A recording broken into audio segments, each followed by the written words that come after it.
አመሰግናለሁ ሁላችሁንም። በቅድሚያ ትብብር ለኢትዮጵያ አንድነት ማን ነው ለሚለው ትብብር ለኢትዮጵያ አንድነት በአራት ፓርቲዎች የተመሰረተ ቅንጅት ነው።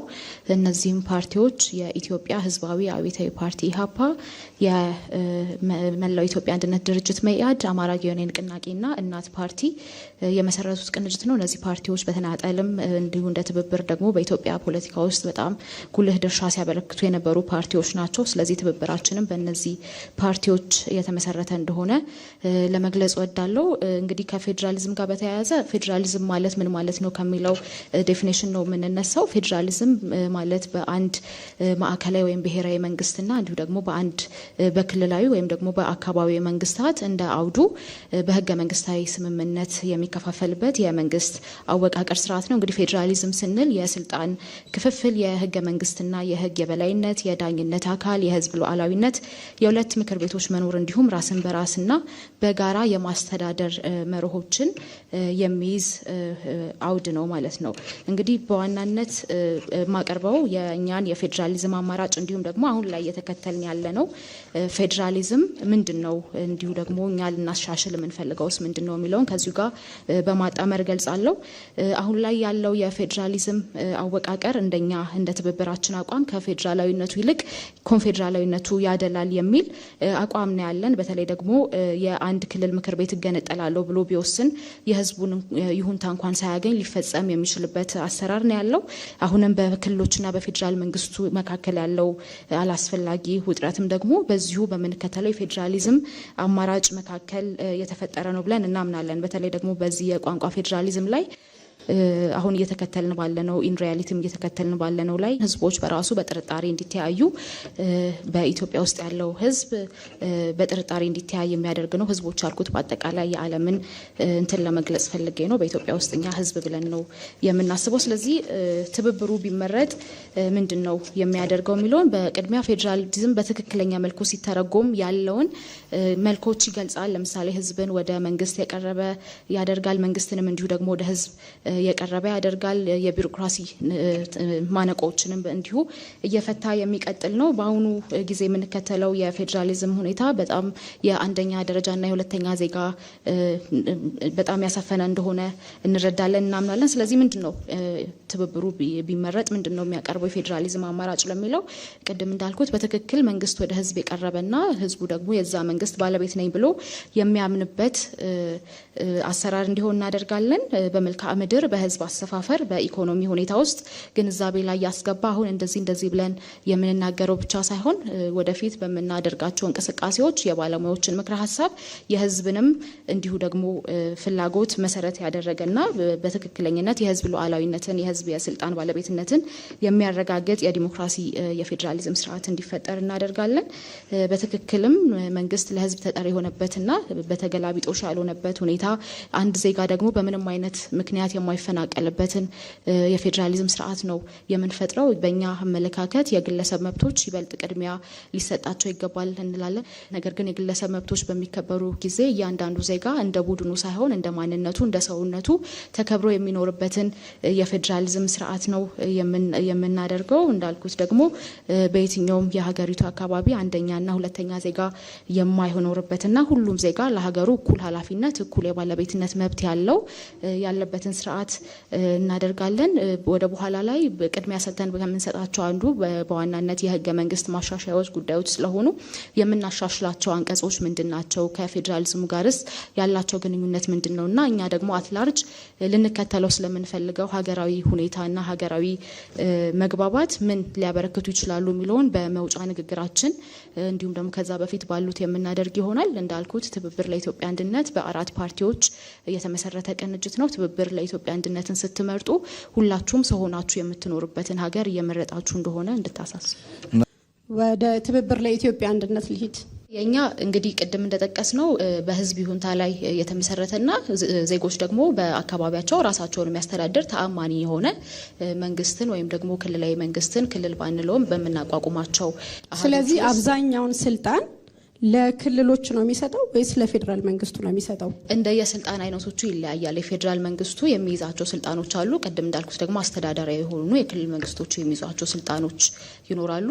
ስለዚህ የተማከለ ብቻ ሳይሆን ህዝብ በራሱ የሚተዳደርበት ስርዓት እንዲሆን እናደርጋለን። ከዛ ቀጥሎ ያሉትን ከሞላ ጎደል ተገልጿል።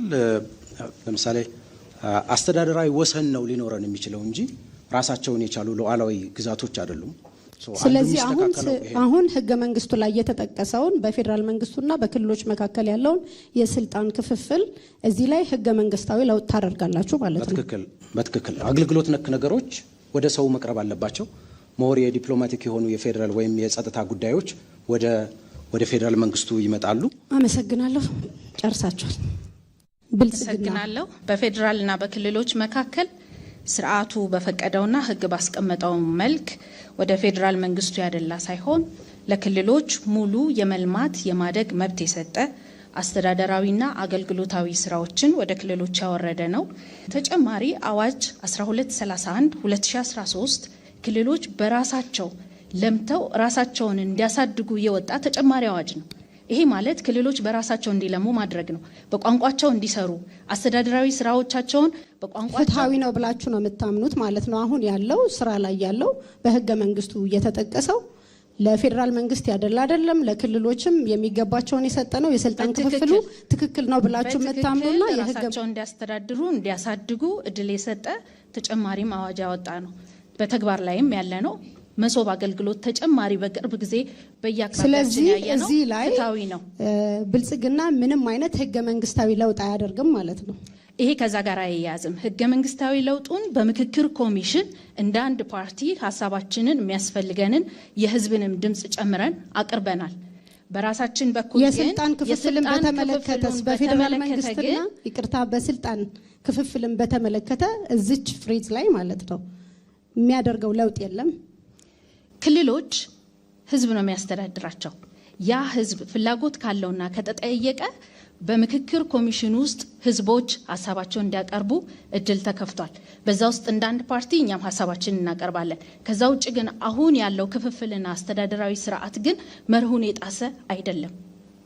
እሺ፣ አመሰግናለሁ። ጥያቄን ጨርሻለሁ። አራቱንም የፖለቲካ ፓርቲ ተወካዮች በእጅጉ እናመሰግናለን። እኔ ደግሞ አንድ ጥያቄ ማቀርብላችሁ፣ ብትመረጡ የህገ መንግስት ትርጓሜ ስርዓቱን ለመቀየር እቅድ ካላችሁ እንዴት ያለ ስርዓት ለማበጀት አስባችኋል?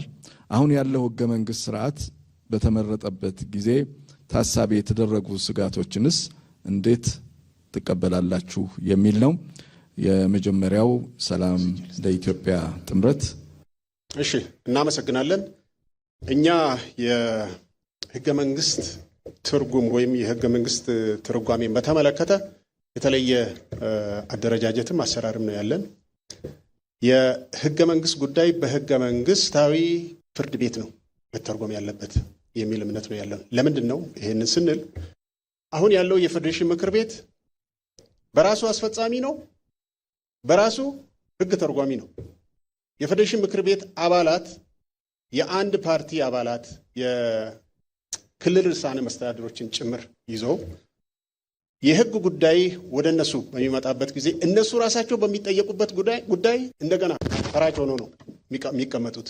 ይሄ ሚዛናዊ የቼክን ባላንስን ጉዳይ በጣም የገደለ እና ለአስፈጻሚ ያደላ የብዙ የሀገሪቷ ችግሮች መነሻ የሆነ ካፈጻጸም አንጻር ከህግ አወጣጥም ካፈጻጸም አንጻር ጭምር የሆነ ስለሆነ ይሄንን የሴፓሬሽን ኦፍ ፓወር ማረጋገጥ አለብን ብለን ነው ያስቀመጥነው። ስለዚህ ሁለት ምክር ቤቶችን ቅድም እንዳቀረብኩት አስቀምጫለሁ።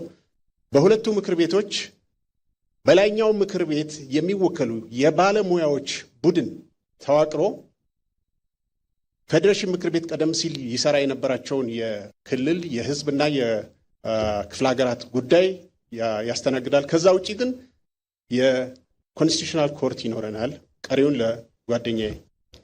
እሺ፣ በዚህ መሰረት ያለፈውን ስህተት ወይም ደግሞ አሁን ድረስ እየተሰራበት ያለውን ስህተት ለማረም ሰላም ለኢትዮጵያ ጥምረት አንደኛ ህግ የሚተረጎምበትን ምክንያት ወይም ደግሞ አግባብ አስቀምጧል።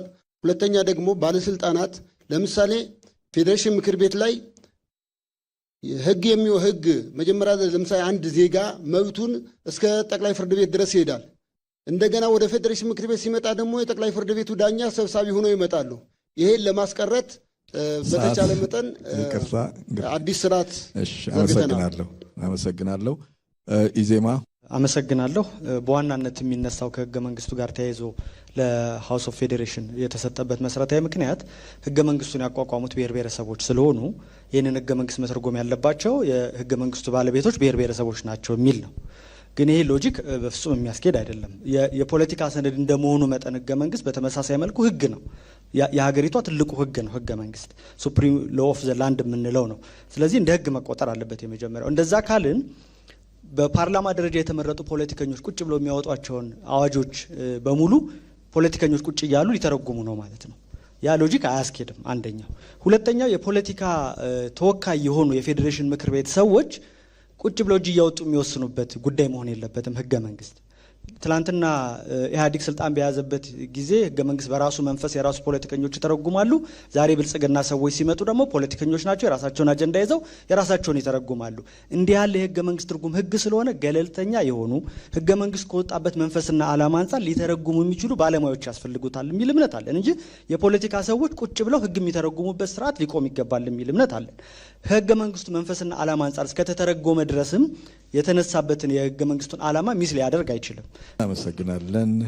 አሁን በአራተኛ ረድፍ ላይ ያለው ብልጽግና ፓርቲ። አመሰግናለሁ። ሀገራችን ኢትዮጵያ የብዝሃነት ተምሳሌት የሆነች ሀገር ናት። የየራሳቸው ማንነት ያላቸው ነገር ግን እጅግ የተጋመደ የጋራ ማንነት፣ ታሪክና እሴት ያላቸው ህዝቦች በጋራ የሚኖሩባት የኢትዮጵያውያን ሁሉ የጋራ ቤት ናት። ባለፉት ዘመናት ብዝሃነታችንን በአግባቡ የሚያስተናግድ ስርዓት ባለመገንባቱ ኢትዮጵያዊ አንድነታችን ፈተና ተጋርጦበት ቆይቷል።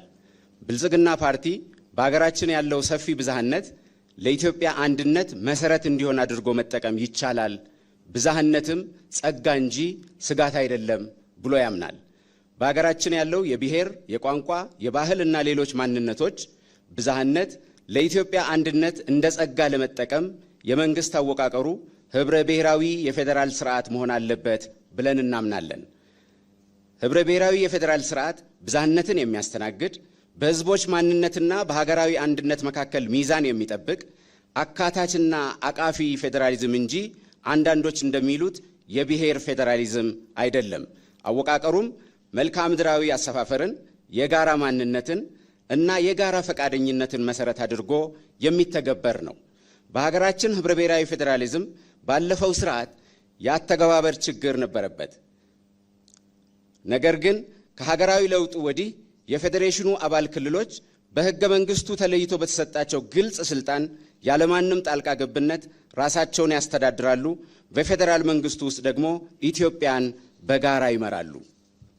ህብረ ብሔራዊ ፌዴራሊዝም በሀገራችን ያለውን ብዝሃነት በአግባቡ በማስተናገድ ኢትዮጵያውያን ለሀገራቸው ባይተዋር እንዳይሆኑ፣ በየደረጃው እንዲወከሉ፣ ራሳቸውን በራሳቸው እንዲያስተዳድሩ፣ በፌዴራላዊ እና ዴሞክራሲያዊ ሂደቶች እንዲሳተፉና ለኢትዮጵያ ብልጽግና የድርሻቸውን እንዲወጡ አስተዋጽኦ አድርጓል ብለን እናምናለን።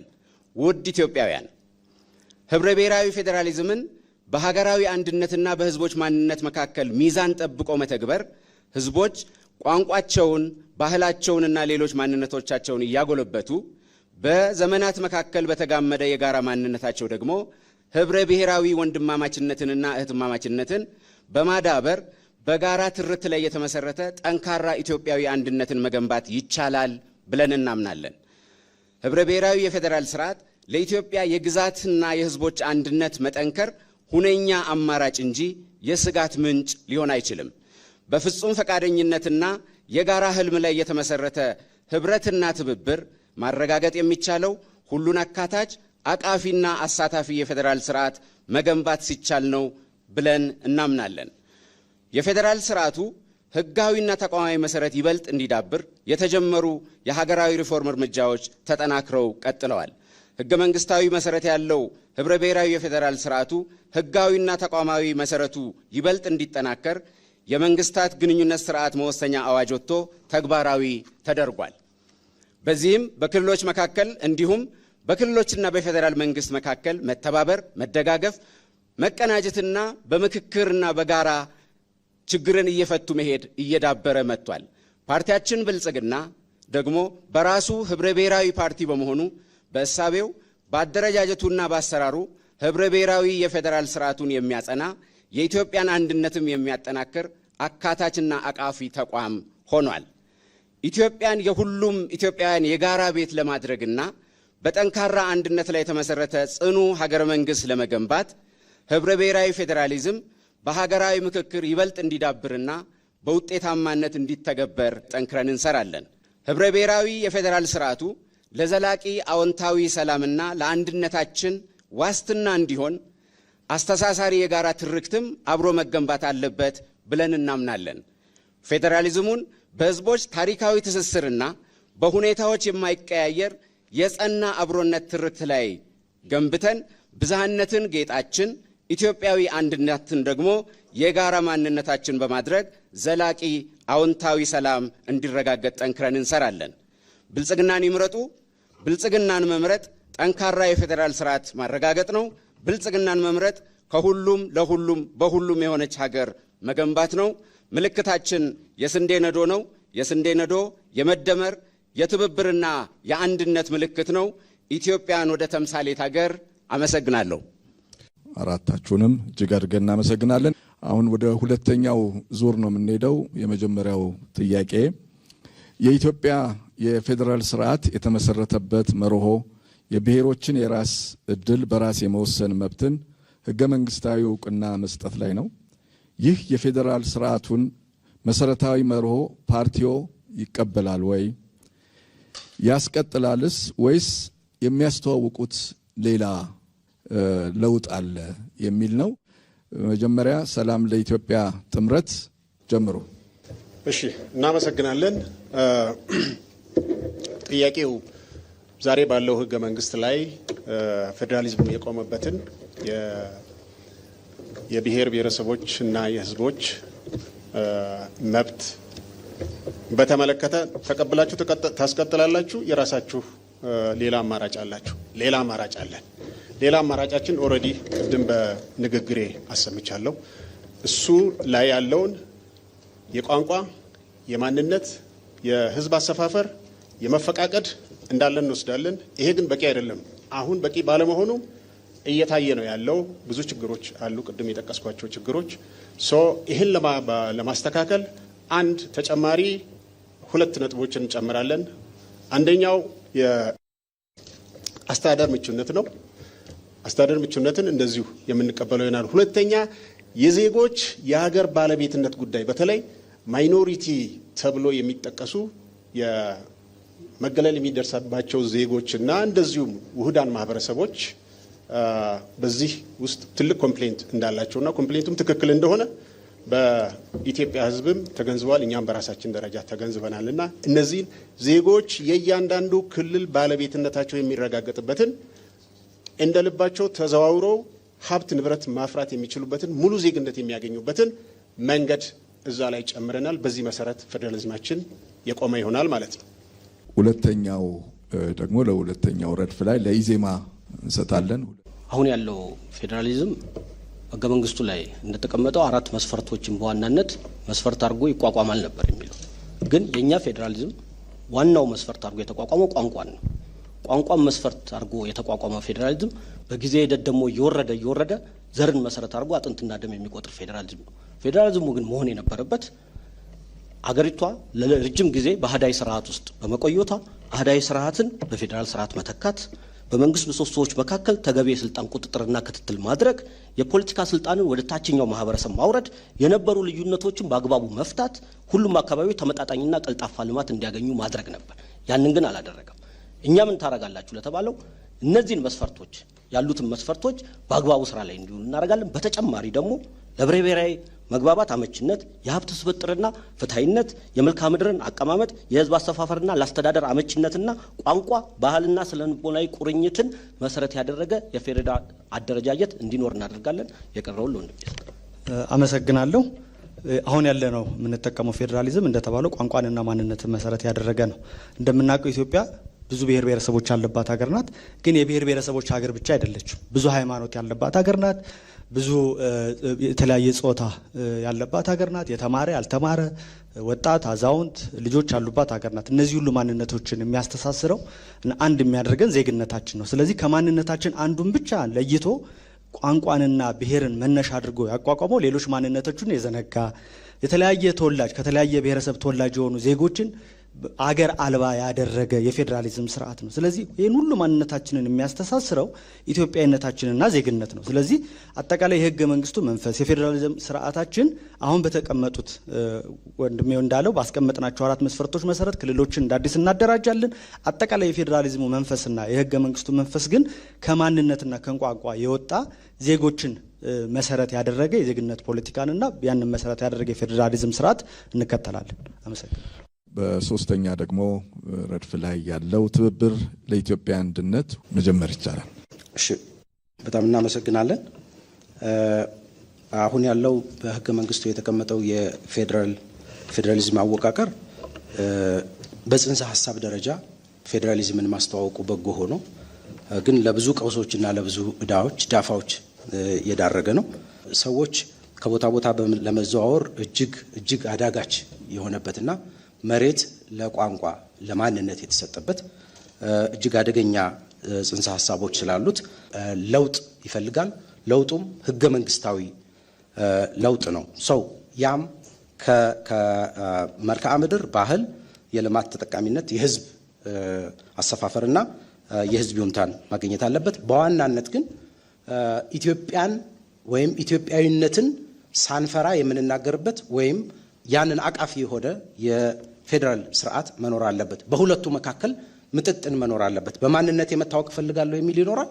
በሌላ በኩል ደግሞ በኢትዮጵያዊነት የመታወቅ እፈልጋለሁ ለሚለው ሳይሳቀቅ ሻል ያለ መንግስትም በራሱ ስርዓት ያለው ስርዓት እንዲኖር በማሻሻያ በህዝብ ውሳኔ በዛ መንገድ እንዲሻሻል እናደርጋለን።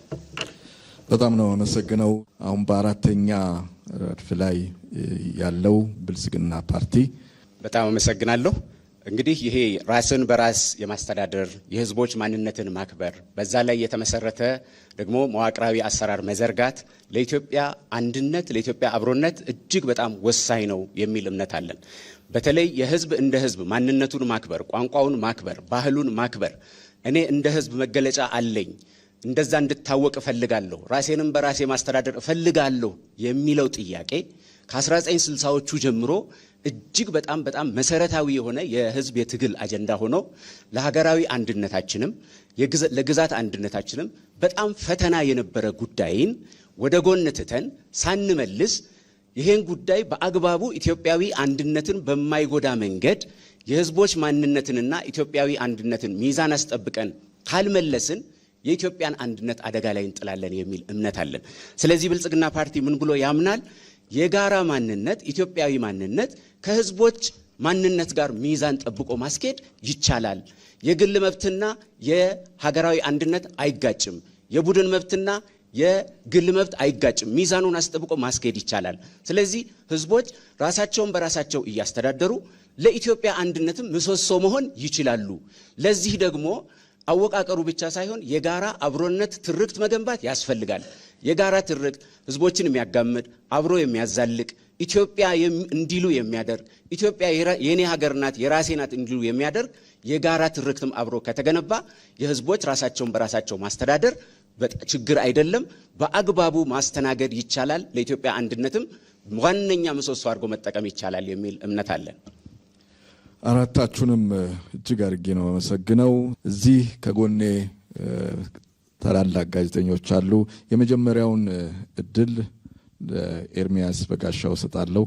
ኤርሚያስ ጥያቄ ማቅረብ ትችላለህ። እሺ፣ አመሰግናለሁ። ለአራታችሁም ፖለቲካ ፓርቲዎች ተመሳሳይ ጥያቄ ነው የምጠይቀው። ለእያንዳንዳችሁ ፖለቲካ ፓርቲዎች ግን ካላችሁበት ሁኔታ ወይም ከፕሮግራሞቻችሁ ከፖለቲካ ፕሮግራሞቻችሁ አንጻር አውዳዊ ጉዳዮችን ከግምት እንድታስገቡ የማክል ይሆናል ማለት ነው። የኔ ጥያቄ የሚያተኩረው የክልሎች አወቃቀር ላይ ነው። አሁን ኢትዮጵያ ውስጥ 12 ክልሎች አሉ። እነዚህ ክልሎች ሌሎች ጉዳዮችንም ከግምት ያስገባ ቢሆንም አወቃቀራቸው በዋናነት ግን የብሔር ብሔረሰቦችን መልክዓ ምድራዊ አሰፋፈር ከግምት ያስገባ አወቃቀር ነው የተዋቀሩት። ስለዚህ የእናንተ ፓርቲ በሰባተኛው ጠቅላላ ምርጫ ተወዳድሮ አሸንፎ መንግስት የመመስረት እድል ቢያገኝ ይሄንን የክልል አወቃቀር ያስቀጥላል ወይስ አዲስ የክልል አወቃቀር መንገድ ለማስተዋወቅ አቀዳቸዋል? የመጀመሪያው ረድፍ ላይ ያለው ሰላም ለኢትዮጵያ ጥምረት ስለሆነ ሰላም ለኢትዮጵያ ጥምረት ይህን ጥያቄ ስትመልሱ ሰላም ለኢትዮጵያ ጥምረትን ከመሰረቱ 8 የፖለቲካ ፓርቲዎች ውስጥ የተወሰኑት እንወክለዋለን ለሚሉት ብሔር የክልል መዋቅር ጥያቄን የማስመለስ ሀሳብ ወይም እንዲህ አይነት የፖለቲካ ፕሮግራም የያዙ ናቸውና ይሄንን በዚህ መንገድ ጥያቄዎችን እያስመለሳችሁ ለመቀጠል ወይም ክልሎችን እያስመለሳችሁ ለመቀጠል ነው ያቀዳችሁት ወይስ አዲስ አይነት የክልሎች አወቃቀር ተግባራዊ ለማድረግ አቅዳችኋል? እሺ፣ አመሰግናለሁ። ጥያቄው የክልሎች አወቃቀርን በተመለከተ ሰላም ለኢትዮጵያ ጥምረት አዲስ አወቃቀርን ይዞ መጥቷል። ስለዚህ ያለውን አይቀበልም ወይም አይከተልም። በዚህ መሰረት በአዲሱ የኛ ወይም የሰላም ለኢትዮጵያ ጥምረት የክልሎች አወቃቀር ክልል የሚለውን በጠቅላላ ትተነዋል። ስለዚህ ክልል የሚለው ክፍለ ሀገር በሚል ስያሜ ሲሆን አወቃቀሩም ክፍለ ሀገር፣ ወረዳ፣ ከዛ ቀበሌ ነው የሚሆነው። ይሄ አዲስ አወቃቀር ነው። ይህንም ያደረግንበት ዋና ምክንያት አንደኛ ለሕዝቡ በጣም ተደራሽ የሆነና እንግልትን የሚቀንስ የተራዘመውን ቢሮክራሲ የሚያሳጥር ነው። ሁለተኛ ደግሞ ወጪንም ይቀንሳል። ለምሳሌ ዞን፣ ክፍለ ሀገር ማነው ክልል እያለ የሚሄደውንና ዞን ላይ የሚባክነውን ነገር ያስቀራል። ከዚህ አንጻርም ደግሞ የሕዝቦችን እንግልት በተለይ ይሄ ፍትህ የማግኘትን ረጅሙን ጉዞ ያሳጥራል። በዚህ ምክንያት በጣም በታሰበበት ሁኔታ ሰላም ለኢትዮጵያ ጥምረት አዲስ የአስተዳደር አወቃቀርን ይከተላል። ክልሎችን በተመለከተ ይሄ ራሱ አወቃቀሩ መፍትሄ ስለሚሰጥ ከዚህ በኋላ የክልል ጥያቄ የሚባልም የለም። በአሁኑ ሰዓት ያለው ብልጽግና ሲፈልግ ለፈለገው የሚሰጥ በህግ ሳይሆን በኢሊት ደረጃ ለፈለጉት ክልል የሚሰጡ ህገ መንግስቱ የሚለውን ሳይሆን እነሱ የፈለጉትን የሚከተሉበት ነው። ነገር ግን በአሁኑ በእኛ አወቃቀር እኛ በምንከተለው አወቃቀር ግን ክልል የሚባለው ማንኛውም ጥያቄ የሚወሰነው በህግና በህግ ብቻ ነው። እዛ በተቀመጠው መስፈርት ሲያሟላ ክልል ይሆናል። ከዚህ በኋላ የክልል ጥያቄን ይዘን ብትመረጡ በአባል ፓርቲዎቻችሁ የተቀመጠውን የክልልነት የማስገኘት ጥያቄ አትመልሱም ማለት ነው? ራሱ ህጉ የኛ ይሄ ያወቃቀር ስርዓት መልሶታል። አመሰግናለሁ። ሰዓታችሁ አልቋል። ወደ ሁለተኛ ረድፍ ላይ ወዳለው ወደ ኢትዮጵያ ዜጎች ለማህበራዊ ፍትህ እናልፋለን። የኢትዮጵያ ዜጎች ለማህበራዊ ፍትህ ኢዜማ ስልጣን ቢያገኝ በሰባተኛው ጠቅላላ ምርጫ አሸንፎ ምን አይነት የክልል መዋቅር መንገድ ይጠቀማል? አመሰግናለሁ። ምናልባት እሱን ከመመለሰ በፊት አሁን ያለው የክልል አደረጃጀት መሰረታዊ ችግሮቹን ላንሳ። የመጀመሪያው ቋንቋን መነሻ አድርጎ ይደራጅ እንጂ ስታንዳርድ የለው። ለምሳሌ በጣም ጥቂት ህዝብ ያለው ሀረሪ ክልል እንዲሆን ተደርጎ ግን በሚሊዮኖች የሚቆጠሩ ማህበረሰብ ያላቸው ህዝቦች የማንነት ጥያቄ እያነሱ የክልልነት ጥያቄ እያነሱ ጥያቄያቸው ተድበስብሶ ነው ያለው። ትላንትና ክልል ነው ብለው ጥያቄ ያቀረቡ ደሞና ክልልነት ያገኙ ህዝቦች ደግሞ አንድ ህዝብ ነው ያልነው ደግሞ ዛሬ ከውስጡ የማንነት ጥያቄ እየተነሳበት ነው ያለው። ስለዚህ በ80 አይቆምም። የክልል ጥያቄን እየመለስን ከሄድን አሁን ባለው ህገ መንግስት በ80 በ90 አይቆምም። በቀበሌ ደረጃ ተከፋፍለን ማለቃችን ነው። ሁለተኛ ስታንዳርድ የለውም።